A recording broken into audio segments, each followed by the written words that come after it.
Hello, and welcome back to the book series. So, I have just finished another book, and I have to say, January was genuinely a little bit heavy on the content front as far as these books were concerned. So, we had two books in the list that were both related to dying, and they were extremely thought provoking. So, yeah, it kind of got me thinking just how glad I am to live in a place where, I don't know, we must have had 28 days out of 31 being just beautiful, lovely, sunny days. So I was just thinking how happy I am. If I'd read those books being in England, I think I would have not been feeling too splendid by the end of the month. So I was very happy about that. So today I'm going to dive into a book that's called Tuesdays with Morrie by Mitch Albom. And as I said the last time when I sort of introduced this series, these books aren't specifically book reviews. They're mostly my takeaways that I have kind of resonated with specifically out of the books, and just generally my thoughts revolving around that. If you're new around here, I'm Jess, digital business strategist, tech fairy, and overall marketing catalyst. And I love reading, I love thinking, and I love solving problems. And that's why I'm doing this book series. So let's dive into Tuesdays with Morrie. So the full title is actually Tuesdays with Morrie's an Old Man, a Young Man, and Life's Greatest Lesson. And I think it's a great subtitle for the book. So to give you a brief insight what this book is about, Mitch used to be a college student. He had a professor called Morrie. They were super close. He kind of mentored him. And then after graduation, he kind of got invited to come back by Morrie. Morrie said, you are going to come back and visit me, right? And he's like, yes, I am. But you know how it goes. Mitch kind of got swooped up in life. He got swooped up in the hustle a little bit, to be honest. And he never went to go back to his college and see Morrie. And then one day he finds out through a random show on television that Morrie actually has a terminal illness, and he makes the decision to go back and see him. Morrie now has been thinking and coming to terms with his diagnosis of a terminal illness, and he wants to pass as many of the things that he's been thinking about on to Mitch in what he refers as his final lecture. And the topics that they're talking about are death, fear, aging, greed, marriage, family, society, forgiveness, and a meaningful life. So these are all the topics that Mitch basically wants to ask his former professor about to get his thoughts and opinions on those things. And he basically brings a tape recorder to all of his visits so that he can record what Morrie says. Now, for this book, I had to kind of combine multiple pieces to make up the quotes that I wanted to make up, because they were obviously, this was obviously written from the recordings of these conversations. So basically, I had to kind of take one sentence from this paragraph, one sentence from this paragraph, and then, because they're going back and forth on this, and Morrie kind of keeps putting out really valuable stuff, but not cohesively. So these quotes are basically all from multiple places, and in the case of one quote, I actually had to take two pieces from two different parts of the book and put them back together because they actually belong together. They were building on a previous idea. So just in case you are looking for these exact quotes, you're not going to find them. They are multiple snippets basically stuck together. And I would love to tell you that I'm organized enough to put in the show notes the exact pages these quotes are on, but I'm not. So yeah, you're going to have to read it yourself, and you're going to have to find it yourself. Idea number one and quote number one was the framework for living a meaningful life. And you could sum it up with the quote, love each other or perish, basically. So let's get into the first quote. The truth is, you don't get satisfaction from those things. You know what really gives you satisfaction? Offering others what you have to give. This is how you start to get respect, by offering something that you have. Remember what I said about finding a meaningful life? Devote yourself to loving others, devote yourself to your community around you, and devote yourself to creating something that gives you purpose and meaning. So this quote is quite interesting because it kind of summarizes Morrie's framework that he's created for living a meaningful life. So love others, devote yourself to your community, and create something that gives you the feeling of purpose and meaning. Why this resonated with me isn't the part about do something that gives you purpose and meaning, but it was specifically the aspect of community, because I am obviously away from where I grew up right now and have been for for 16 years. So I haven't really had the sense of, oh yeah, this is my home, where I'm from, where I grew up, where my original community is, for 16 years.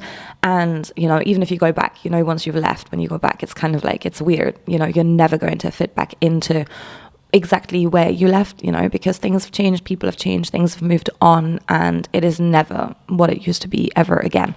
So, that's the one thing that got me thinking about that. But also, I am right now in a place where I wouldn't say that I naturally fit in very well into the local community, be it by my values, be it because of who I am and how I think. So that makes it really hard to just go somewhere else and just find, you know, a whole bunch of like-minded people and sort of join their community, because you know, the selection of community isn't really, you know, with a whole bunch of people that are like, oh yeah, oh my God, these are my people. Like, we agree, we read the same things, we develop in the same direction. It's not. And then the last part, because I was thinking about this a lot, is obviously because I work online, I work remote, and we always talk about having online communities and supporting each other in a community. And I've just come to realize over the last few years that I've been doing this. Like, I've been running my business for 7 years, and I've basically been full-time, self-employed, or like running a company, working from home by myself. And we always talk about this sense of community and making sure that you surround yourself with like-minded people. But I have found over all this time that actually the effect of being in an online community and just sending messages back and forth to people, it does not replace an in-person sense of community. And I think this is something that's really high on my mission right now, is to find a place to stay where I can very easily create that community, or regularly travel to different places where I have a community I can immediately access. So it's just something that's been on my mind kind of these last few months specifically. So yeah.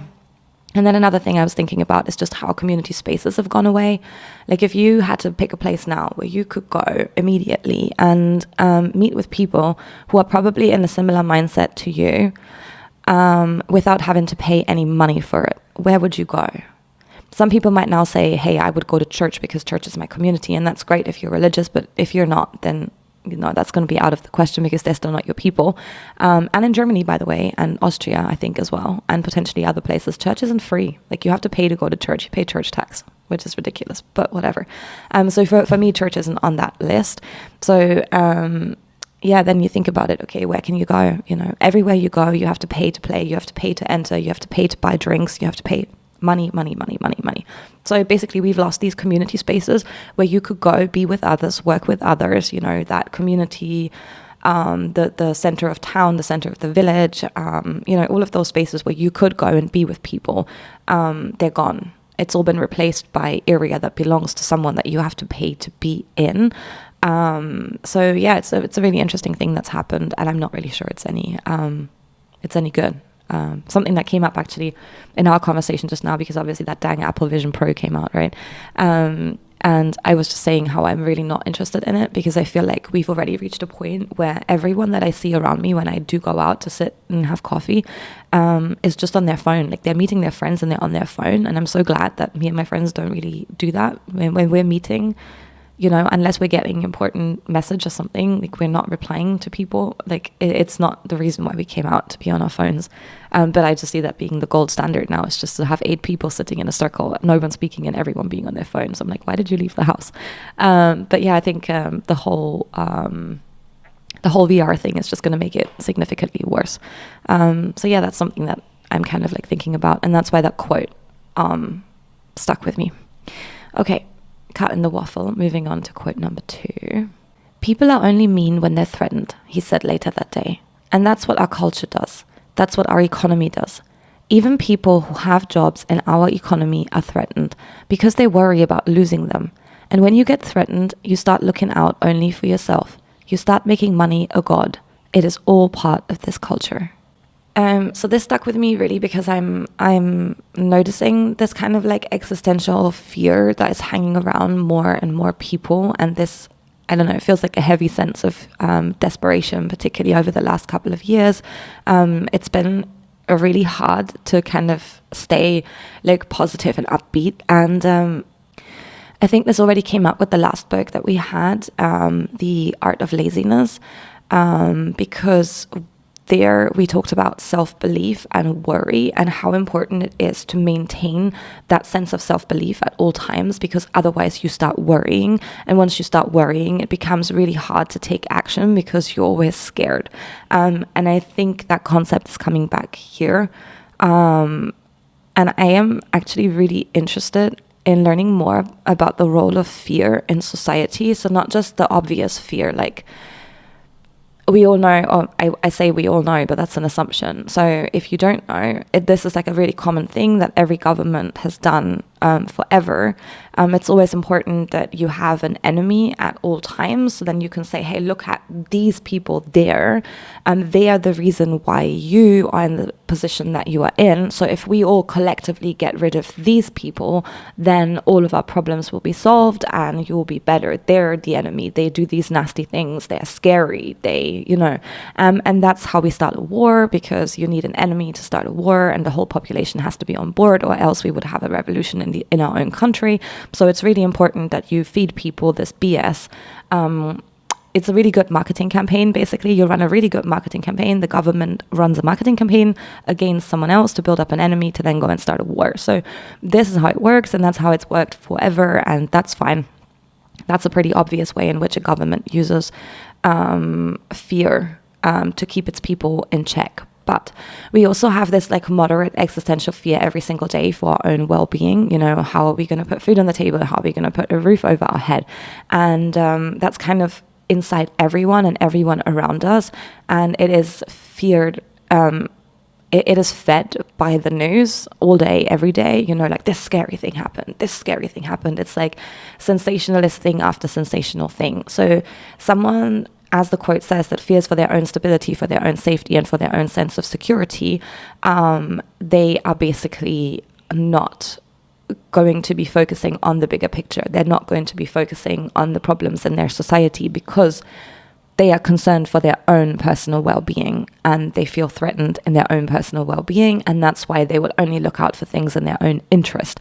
And that actually works in the interest of the government, right? Because if everyone is so concerned with their own little pots that they have in front of them, they can't look at the big picture. They can't ask questions. They can't, get together, band together to start making a fuss over the fact that they're not happy with what's happening in their country. Because everyone is so involved in their own problems that they don't have time. Like I don't have time to worry about it. And this is something that's really obvious here where I live. Everyone is so concerned about their own immediate needs that they're not really standing up for the fact that their government is doing whatever the heck they can to just benefit themselves. So this is something that stuck out to me because I wanted to put it on my list of things that I would love to look into more and I would love to read about more. So if you have anything that you think I should read around how fear contributes to keeping society in check, then drop it in the comments below because I would love to check it out and add it to my list. Okay, next one. Here's what I mean by building your own little subculture, Morrie said. I don't mean you disregard every rule of your community. I don't go around naked, for example. I don't run through red lights. The little things I can obey, but the big things, how we think, what we value, those you must choose yourself. You can't let anyone or any society determine those for you. Every society has its own problems. The way to do it, I think, isn't to run away. You have to work creating your own culture. Look, no matter where you live, the biggest defect we human beings have is our short-sightedness. We don't see what we could be. We should be looking at our potential, stretching ourselves into everything we can become. But if you're surrounded by people who say, I want mine now, you end up with a few people with everything and a military to keep the poor ones from rising up and stealing it. Invest in the human family, invest in people, build a little community of those you love and who love you.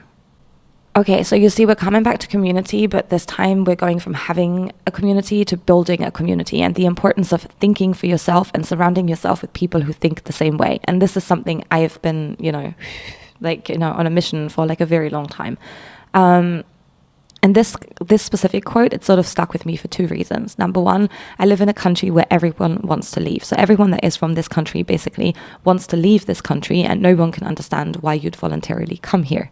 So instead of there being a culture of people, grouping together and being like, hey, we need to change the status quo, everyone just runs off. So all the young people that have a chance, that, have a semi-level of education, that have contacts, whatever, they're just gone basically. And they don't seem to be coming back because the population is shrinking. So yeah, basically they're all leaving for a better life elsewhere, and they're not investing any effort into saying, hey, we need to make a change happen here.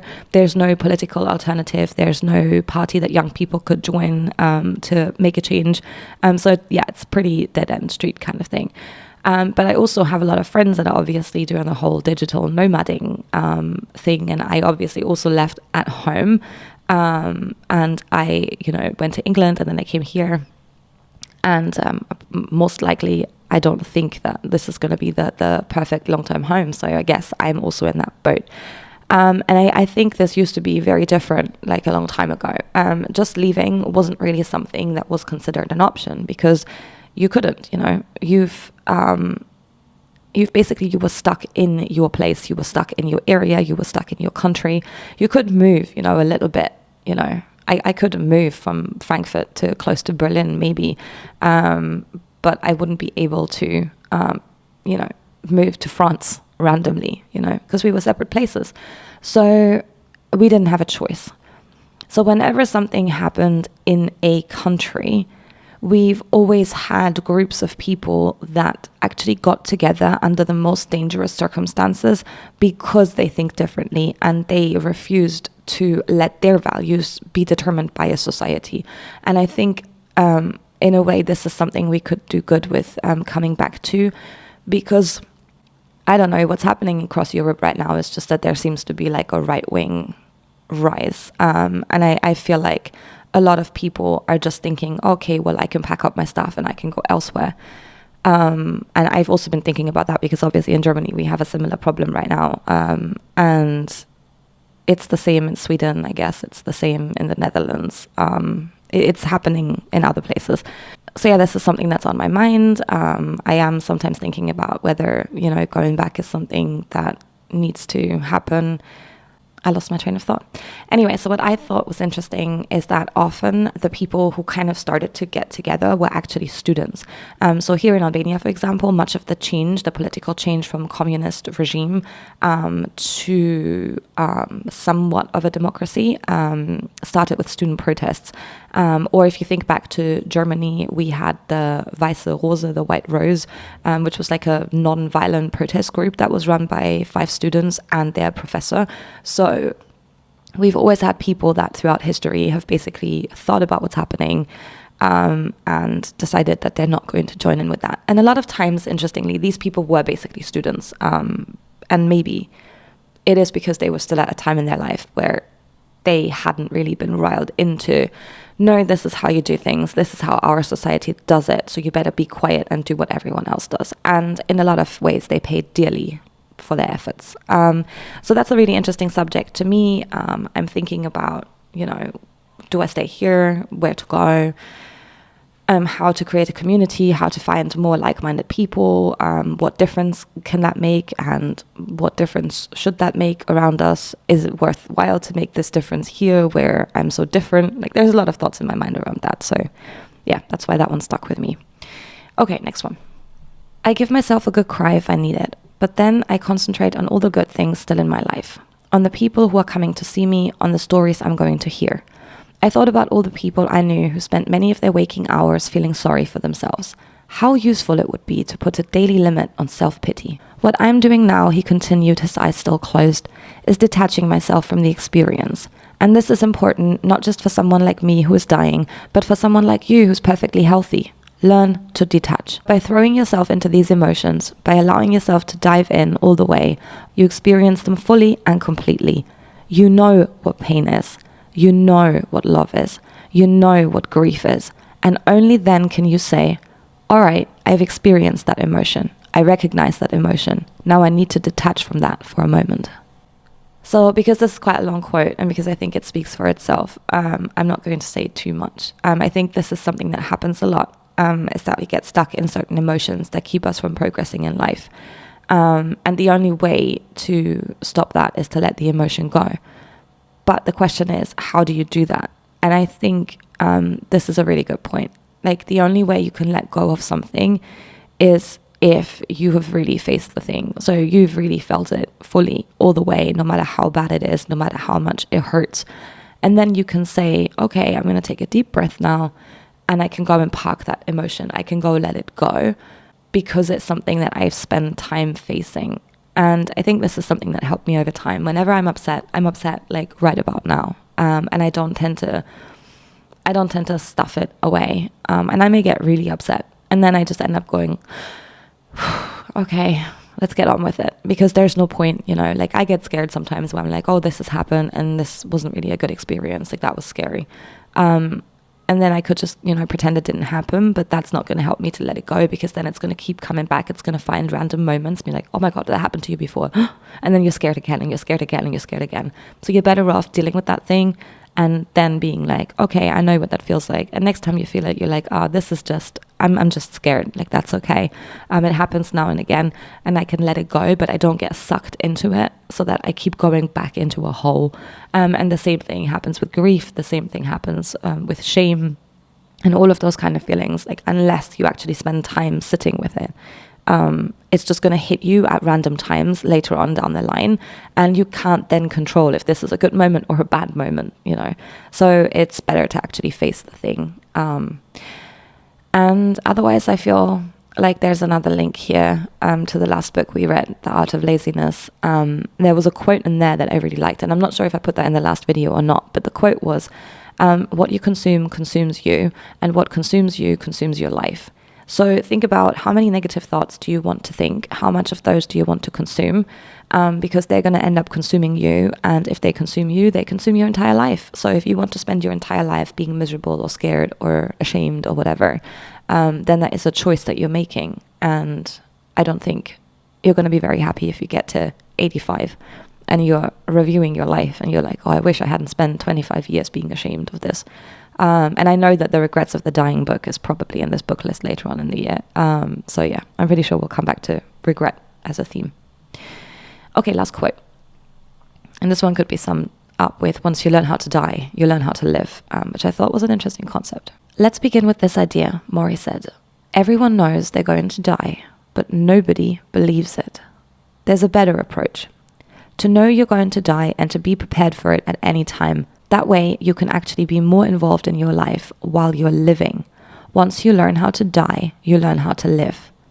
The truth is, if you really listen to that bird on your shoulder, if you accept that you can die at any time, then you might not be as ambitious as you are. You can go out there, outside, anytime. You can run up and down the block and go crazy. I can't do that. I can't go out. But you know what? I appreciate that window more than you do. I look out that window every day and notice the change in the trees, how strong the wind is blowing. It's as if I can see time actually passing through that window pane. Because I know my time is almost done, I am drawn to nature like I'm seeing it for the first time. So this, I thought, was one of the most interesting concepts, and one that we all need to take on board. And we all know this. Like, we know mentally that we're going to die someday. This is a fact, right? But we don't believe it. Like, we don't feel it in our bellies. So if I say now, hey, I'm going to die one day, my head is producing that information, but it is not, a feeling that I have all over where I'm like, whoa, no, this is really going to happen. And I think he's very right with the fact that if we knew that, and if we knew that, not head knowing, but belly knowing, if we belly knew that that fact is true, we would be making incredibly different decisions in our lives. And I think that's a really interesting point. Once you learn how to die, you learn how to live. Because we would stop making other people in life more important than ourselves. We would stop making work more important than spending time with our family or friends. And if we really understood that, I don't think we would make a lot of the decisions that we're making for our lives. So this is something that I wanted to add to my food for thought list as well. Like something I do now and again when I have meetings with people, particularly when it's a meeting where everyone seems very agitated about a deadline or something that the client really wants as a goal, I don't know, I used to just remind people that everything is made up. Like this whole world, this money thing, this work thing, this whatever, it's all made up. We're all going to die and it doesn't really matter. And it's not because I'm not ambitious or I don't want to do things. I really do. But it's because I would just like to keep a perspective on the fact that this business launch deadline, that's an ambiguous deadline with an ambiguous goal that someone randomly plucked out of the sky. Yes, it's important, but it isn't that important in comparison to other things. And if there's someone else that needs you, attend to that person and move the deadline. Like just, you send out that email and you say, hey, I don't know, my mum needed help. We're going to close the cart tomorrow instead. Sorry, I don't have the time to deal with this today. And I think that that's something that we need to do more often, and we need to make a point of doing, so that, it's a collective change where we think, okay, we're going to do things differently. And I personally don't think I'm at a place where I'm like, oh yeah, I know this. Like, this is not belly knowledge. I better make use of my time. And I can tell that by just looking at my screen time report that I haven't embodied that feeling, because I think it's okay to spend, multiple hours every single week watching dumb videos instead of doing something useful with the time that I have. And also something else I was thinking of that was kind of semi-related is there's a lot of things that Alex Hormozy will say and talk about that I feel like rubs people very much the wrong way. And I think some of that is down to the fact that he's actually embodied the fact that he knows he's not going to be around forever. And that's why he will flippantly say, hey, either it's important to you and you're going to go and do it, or it's not important to you and then you are not going to go and do it, but then don't complain about it later that you didn't have the time to do this thing. And I think that's sometimes what makes people upset, because in our head, we sort of know that that's true, right? In our head, we know, hey, he's right. He's damn right. But we haven't embodied that feeling. We don't know it. We're like, oh yeah, but it's just blah, blah, blah that you say. But he's actually dead serious. And I think that is what rubs people the wrong way with a lot of his stuff. So it's just something that came to my mind as like a sideline thought. So anyways, those were my thoughts and takeaways from Tuesdays with Morrie. There were a lot of other useful things to talk about. Like there was some relationship-related stuff, some money-related thoughts. So I thought this, for the length of the book, like it took me all in all maybe about 2 hours to read. For the length of it, I thought there was so much good stuff in there that I would genuinely recommend this as a read. Like it's thought-provoking, and you do need to take some time after. Like I finished this like a week ago. And then I took all my highlights and I went through them and I connected the different themes and stuff. So it did take me probably at least the same time, if not longer, that it took me to read the book to actually think about it. And for most books, it will take you like 3 days on and off to read them. But you could probably summarize the main points in like 20 minutes. And this was, surprisingly, it was the opposite. So it was very short to read, but then it was kind of a longer to think about sort of thing. So yeah, if you are going to read it, know that the reading is fast. But if you want to take something away from it, then you have to think about it afterwards and think about how it applies to your life. And that's going to take a little bit longer. Radio, that's it from me today. If you enjoy these, let me know in the comments. And if you like to think and problem solve and be creative, then, subscribe and we'll have more conversations like this one. And if you have any book recommendations where you think, hey, you might really like this, drop them in the comments, because I would love to check them out. And I'll see you for the next one.